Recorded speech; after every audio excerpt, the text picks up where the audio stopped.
Nous voilà arrivés à l'étape où on va réfléchir sur la sortie et l'échelle de sortie de notre dessin. Comment l'imprimer?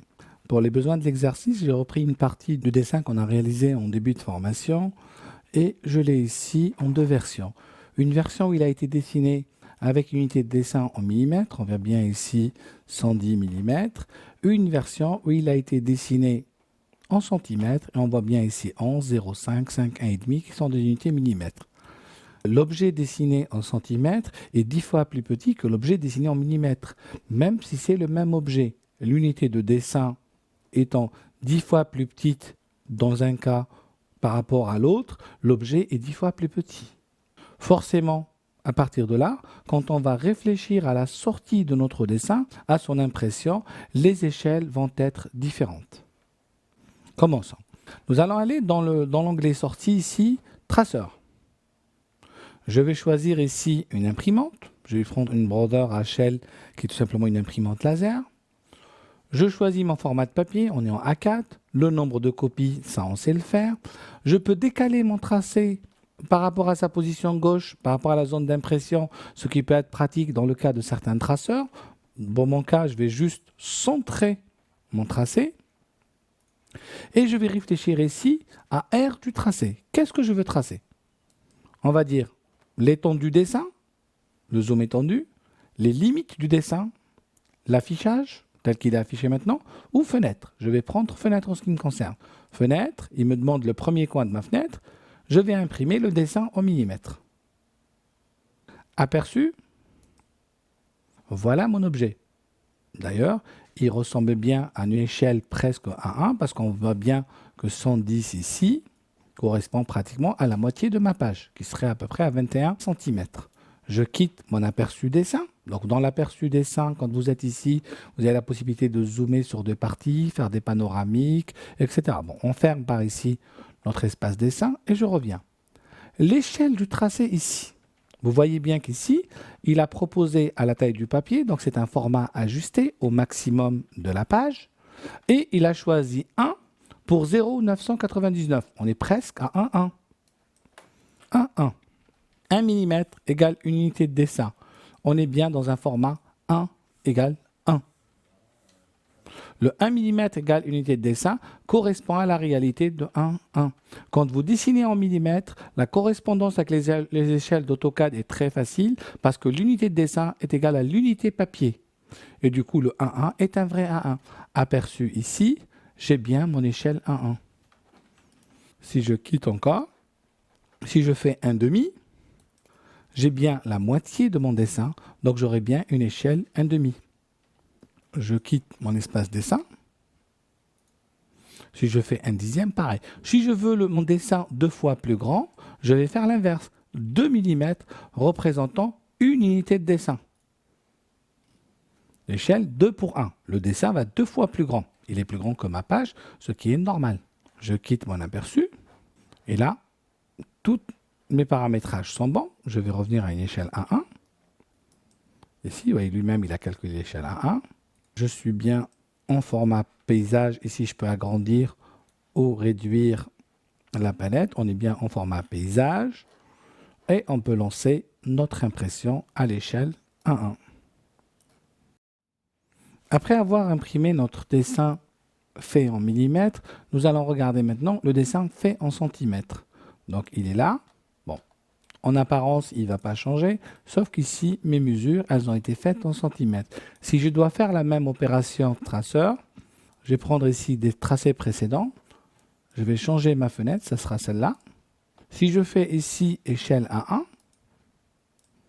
aperçu, vous voyez que le dessin est 10 fois plus petit.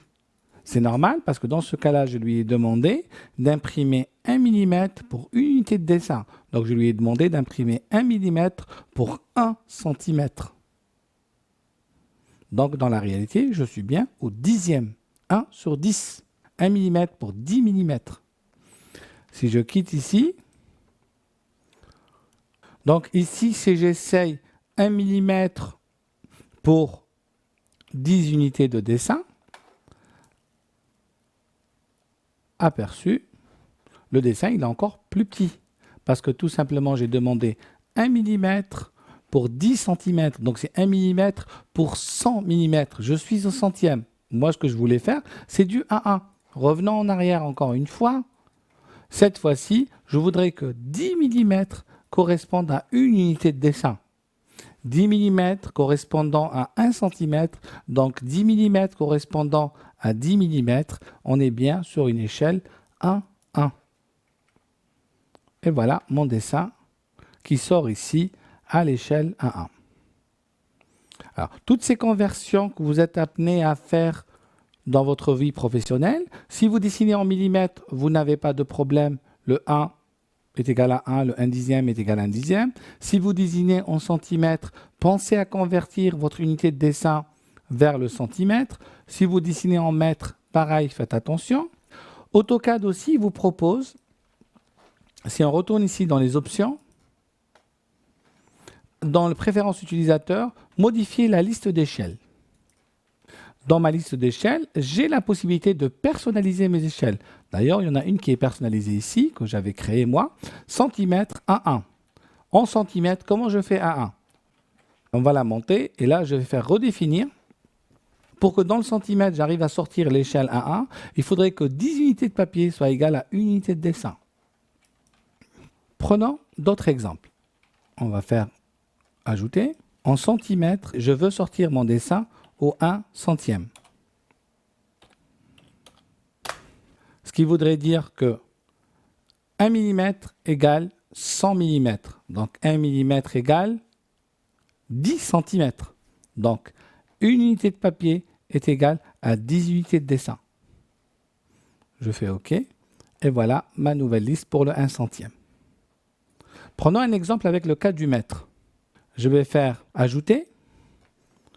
Je dessine en mètres.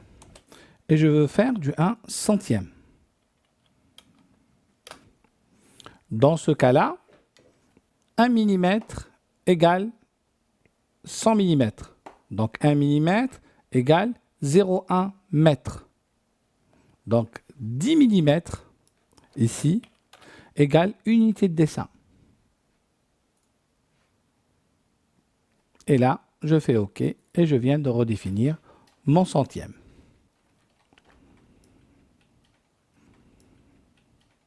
Nous avons expliqué ici la notion des échelles d'AutoCAD et surtout la personnalisation des échelles pour une meilleure productivité. Nous allons imprimer dans cette séquence le plan de maison qu'on avait réalisé précédemment et que nous allons essayer d'imprimer à l'échelle 1 centième. Donc on revient dans Traceur. Nous allons paramétrer ici l'ensemble des paramètres qu'on vient de faire, mais on aurait pu aussi ici, dans Mise en page, choisir une mise en page qu'on aurait déjà enregistrée. La mise en page, c'est tout simplement l'ensemble de ces paramètres-là qui vont être stockés.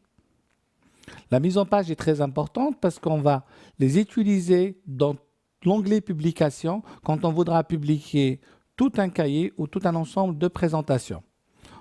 En ce qui me concerne, je vais redéfinir mon impression. Je vais prendre une imprimante couleur. À ce moment-là, on va prendre la DesignJet 200. Je vais rester en A4 pour l'instant. Imprimer une fenêtre que je redéfinis ici. Je vais centrer le dessin. Je vais prendre ici aucun. Le dessin, par contre, je vais l'imprimer 1 mm pour 10 unités de dessin. 1 mm pour 10 cm. Ce qui voudrait dire que 1 mm pour 100 mm. Je suis ici à l'échelle 1 centième. Aperçu du dessin. Et voilà mon dessin. Je prends bien ici la taille de mon papier. On est bien sur une échelle 1 centième.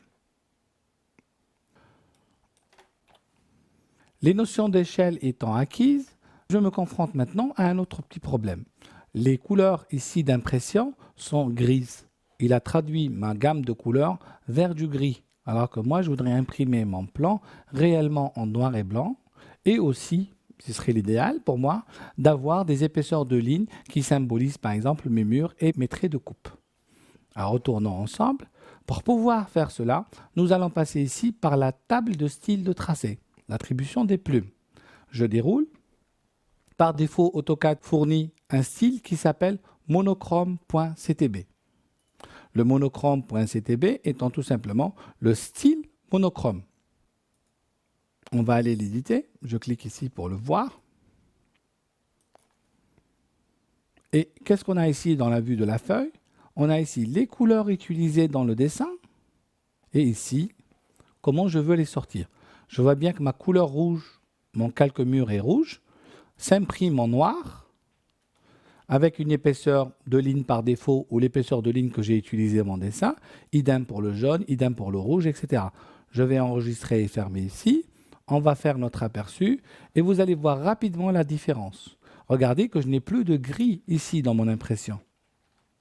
Par contre, je n'ai toujours pas mes épaisseurs de mur. Ce que je vais faire, on va fermer ici, on va juste éditer le style monochrome ici pour dire que tiens, pour le rouge par exemple, je voudrais avoir une épaisseur de 0,4 mm. J'enregistre, je ferme, aperçu, et on regarde ici, mes murs sont bien avec une épaisseur de 0,4 par rapport aux autres qui sont fins ou par ligne par défaut. Nous venons ici de faire un style de tracé dépendant de la couleur du dessin. C'est ce qu'on appelle les styles CTB. Je vais revenir ici dans ma palette traceur. Prenez tracé précédent ici. C'était le tracé qu'on a fait tout à l'heure qui nous convenait. Et je vais l'enregistrer ici dans la mise en page en l'appelant par exemple Design Jet 200 A4 par exemple. Je fais OK. Dorénavant, dès que je voudrais imprimer, là j'annule, traceur, dès que je veux imprimer, mon Design Jet A4, il est là, je peux l'utiliser. Remarquez aussi, on a ici un bouton gestionnaire de mise en page où on va apparaître les mises en page qu'on a déjà créées et on a la possibilité ici d'aller les modifier. Nous allons aller maintenant dans navigateur de menu, imprimer, gérer les styles de tracé. Donc ici, dans cette fenêtre-là, nous retrouvons nos styles de tracé, entre autres le monochrome. Nous avons aussi la possibilité d'ajouter une table de styles de tracé. Je double-clique ici. Je commence par un brouillon. Table de tracé dépendant des couleurs, c'est ce qui m'intéresse. Nom de la table, on va l'appeler formation. Suivant. Éditeur de la table, on va l'éditer. Et on a la vue de la feuille. Voilà les couleurs de dessin et voilà que je voudrais qu'elles sortent. Je voudrais que ma couleur rouge sorte noire à une épaisseur de 0,4 par exemple. Je voudrais que la jaune peut s'imprimer en vert si vous voulez. Ce qui est très important, c'est que dans AutoCAD, la couleur de dessin n'est pas forcément la couleur de sortie. Je peux aussi recréer un style monochrome spécifique à moi. Je vais, avec majuscule, sélectionner toutes les couleurs et dire que toutes mes couleurs s'impriment en noir. Et là, je vais aller choisir les couleurs que je veux et comment je veux les imprimer. Une fois que j'ai terminé, je fais enregistrer et je termine.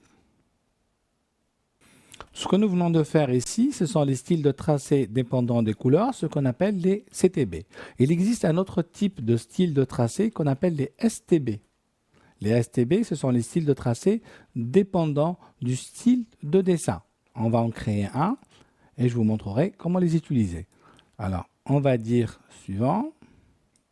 Je veux créer un style nommé STB. Nom du fichier, on va l'appeler formation STB. Suivant. Éditeur de table. Vue de la feuille. Et là, j'ai comme mon style normal. On va ajouter un style. Je vais l'appeler style fin. OK. Je veux que tous les objets qui ont cette caractéristique fin utilisent la couleur de l'objet avec une épaisseur de ligne de 0,1. Je vais ajouter un autre, moyen, qui serait une épaisseur moyenne. Et je veux que mon épaisseur ici soit une épaisseur moyenne. On va mettre un 0,2 par exemple. Je vais ajouter un gros trait, gros. Et sur ce trait gros, je vais dire que ça sera par exemple du 1, ou du 2 mm complètement. La couleur, je ne la change pas, mais on pourrait aussi la changer. J'enregistre mon style, je termine, je ferme. Alors pour utiliser les STB, on va aller créer un nouveau document. Je vais prendre 100 métriques ici. On va aller dans Options, Paramètres de table de style de tracé. Et je veux bien ici utiliser les styles de tracé nommés. Je ne veux pas utiliser les styles de tracé dépendant des couleurs. Et le style utilisé par défaut, c'est P Formation STB qu'on a créé tout à l'heure. Je fais OK. Je fais OK. On est bien. Je vais aller dans Début ici, dans mon gestionnaire de calque. Je vais créer un nouveau calque que je vais appeler fin, dans lequel je vais mettre tous mes objets fins. J'ai créé un autre que je vais appeler gros et un autre qu'on va appeler moyen. Et on va dessiner 3 objets sur chacun de ces calques-là. Donc ici, au niveau de la configuration du moyen, ici, vous voyez apparaître mes styles. Je vais lui dire, tiens, c'est moyen, tu utilises l'épaisseur de ligne moyenne. Le fin, ça sera fin. Et le gros, ça sera gros. Vous voyez ici le fait de basculer sur le fichier en mode style nommé. Je retrouve ici mes styles nommés. Je ferme. Je me mets sur le calque fin et on va dessiner un rectangle. Je me mets sur le calque gros. On va dessiner un gros rectangle aussi. Plus gros. Et je me mets sur le calque moyen et on va dessiner un rectangle entre les deux qui serait le rectangle moyen. À partir de là, je vais aller dans Sortie, Traceur. Je vais utiliser, on va trouver une imprimante ici, le HL400. Là, mon style de tracé, il est bien appliqué. Je vais mettre une fenêtre pour avoir les objets ici. Je vais la centrer. On va laisser l'échelle au maximum. Et on va faire l'aperçu. Et on voit bien ici les 3 grosseurs de ligne. Il n'y a pas trop de contraste entre la 1 et la 2, mais théoriquement, on a bien les 3 grosseurs parce qu'on est sur des calques qui, eux, dépendent du style de sortie. Donc voilà ici 2 manières d'attribuer les styles de plumes, ou par couleur, ou par style nommé. Ou vous pourrez bien sûr utiliser les épaisseurs de ligne directement dans l'espace objet en donnant la propriété épaisseur de ligne. Pour pouvoir imprimer, AutoCAD utilise les imprimantes système. On va dans Traceur. Ces imprimantes ici sont installées ou par le réseau ou physiquement sur la machine. Mais sachez que dans AutoCAD, vous pouvez installer les imprimantes indépendamment de l'imprimante installée sur votre système. On parle ici essentiellement des imprimantes grand format, les traceurs. Dans ce cas-là, plusieurs fabricants fournissent des drivers HDI qui sont des drivers spécialement conçus pour AutoCAD. Dans ces drivers-là, on va trouver plus d'options, entre autres des tailles de papier personnalisées, etc. Pour installer de nouvelles imprimantes sur AutoCAD, nous allons utiliser le gestionnaire de traçage. On retrouve ici les imprimantes installées. Ils ont une extension PC3. Assistant ajout un traceur. Suivant. Sur mon ordinateur ou un traceur réseau, on va prendre sur l'ordinateur. Nous avons ici le fabricant avec les imprimantes de base, sinon disquette fournie, et vous allez chercher votre fichier d'information sur votre CD, sur votre disquette, ou si vous l'avez téléchargé sur votre machine. Dans mon cas, je vais prendre en exemple la DesignJet 220C, suivant. Il me dit que le pilote que j'ai a été fourni par HP. Je fais suivant. Il va me demander à quel port de l'imprimante je vais l'associer. Je peux l'associer sur LPT1 s'il est associé en LPT1 ou configurer un port. On va faire suivant. Le nom du traceur que je veux lui donner, suivant. Fin. J'ai les possibilités de calibrage du traceur aussi. Je termine. Mon traceur apparaît ici dans la liste et j'ai maintenant la possibilité de l'utiliser. Traceur 220C, propriété. Regarde ici les formats de papier qu'il me propose. J'ai la possibilité de créer des formats de papier personnalisés, par exemple. Là, j'ai un assistant qui me permet de créer des formats de papier personnalisés, des formats A0, A1, etc. pour pouvoir imprimer sur ces formats. L'assistant gestionnaire de traçage va me permettre aussi de faire autre chose. On va le regarder ensemble. Gestionnaire de traçage, ajouter un traceur, suivant, mon ordinateur. Et vous avez la possibilité ici de créer des traceurs virtuels qui vont imprimer dans des fichiers ou des traceurs PostScript. Là, dans le cas d'Adobe, je veux créer du PostScript. Si je descends en bas, je vais avoir là un tracé électronique PDF pour générer du PDF, du WF qui est le format d'échange d'AutoCAD, et moi je vais prendre format de fichier raster. Format de fichier raster, j'ai la possibilité d'utiliser ici la commande imprimer pour générer du JPEG, du TIFF, du TGA, etc. qui sont des formats images. Prenons une imprimante JPEG. Nous allons générer un format d'image compressé. Suivant. Là, il n'y a pas de port parce qu'on va tracer dans un fichier. Nom de l'imprimante, je vais faire imprimante JPEG. Suivant. Et je termine. On revient à notre impression, traceur. Je choisis mon imprimante. De toutes les façons, quelle que soit l'imprimante que vous avez la possibilité de tracer dans un fichier. Le fait de tracer dans un fichier fait qu'il va spooler votre dessin dans un fichier et vous pourrez le tracer ultérieurement. En ce qui nous concerne maintenant, nous, on va prendre notre imprimante JPEG ici. Alors, il me pose la question sur les formats, parce qu'à ce moment-là, on est passé en format image, on n'est plus en millimètres, mais on est en pixels. On va prendre une autre résolution.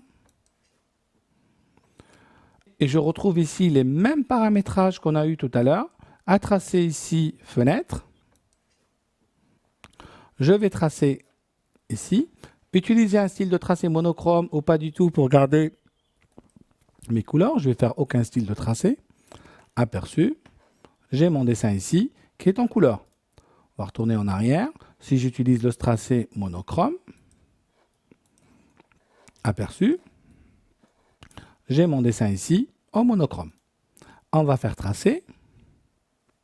Il me demande où je veux mettre mon fichier. Je vais le laisser dans le répertoire Mes documents. Enregistrer. Et voilà, je dispose dans le répertoire Mes documents maintenant d'un fichier JPEG qui représente mon dessin. Je vais pouvoir le publier sur Internet, le mettre dans une présentation Word, dans une présentation PowerPoint ou autre fichier, etc. L'utiliser tout simplement avec des gens qui ne possèdent pas AutoCAD sur leur machine. Nous allons faire un test. J'ouvre ici un document Word, insérer une image à partir d'un fichier dans mes documents. J'ai bien mon modèle image qui est là, je l'insère et il est là mon dessin. Je peux faire des rotations, etc. Tout ce que je sais faire dans mon logiciel de traitement de texte. Bien sûr, cette image, je peux l'ouvrir aussi dans un logiciel de retouche d'image et intervenir dessus.